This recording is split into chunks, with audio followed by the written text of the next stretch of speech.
وأنزلنا الحديد فيه بأس شديد ومنافع للناس আমি লোহা নাজিল করেছি। লোহা কি করেছি?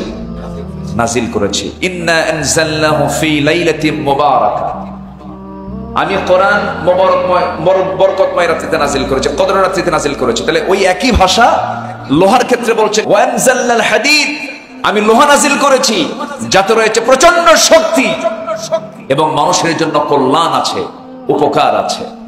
তাহলে লোহা যদি আল্লাহ নাজিল করেন, নাজিল করা মানে কি জানেন? উপর থেকে নিচে নামা। আচ্ছা, লোহা যদি উপর থেকে ফেলে দেয় বাঁচার কথা? নাস্তিকরা কয় কেমন আয়াত, উপর থেকে লোহা ফেলে দিল, তাহলে এটা কেমন কথা?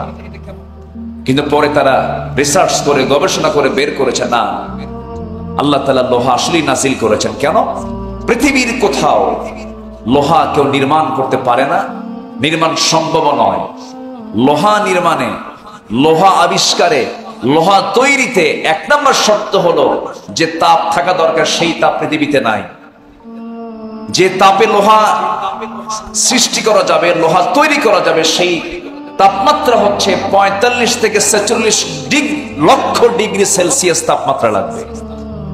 45 থেকে 46 লক্ষ ডিগ্রি সেলসিয়াস তাপমাত্রা যেখানে থাকবে সেখানে লোহা নির্মাণ সম্ভব। পৃথিবীর কোন জায়গায় এরকম আছে?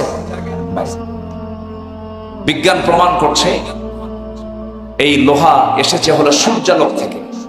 সূর্যালোকে, সূর্যের কাছ থেকে লোহা পৃথিবীতে এসেছে।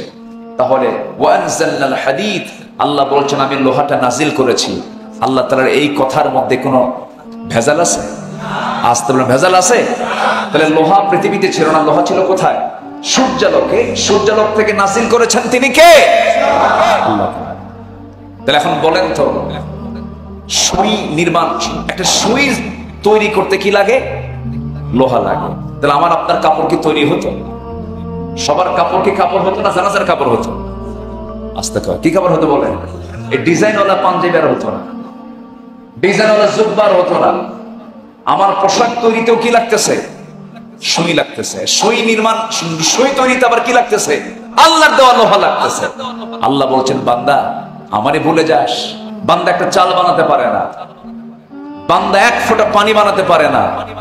আজ নাকি পৃথিবীর মানুষ নাকি খুব আধুনিক হয়ে গেছে, পৃথিবীতে বহু কিছু সৃষ্টি করেছে, নির্মাণ করেছে। কে বলেছে যে পৃথিবীর মানুষ একটা চাল বানাতে পারে না, একটা ডাল বানাতে পারে না, একটা লোহা বানাতে পারে না, একটা সুই বানাতে পারে না? এমন জাতীয় যোগ্যতা যে বান্দার নাই, সেই বান্দা কখনো শুকরিয়া আদায়ের যোগ্য হতে পারে না।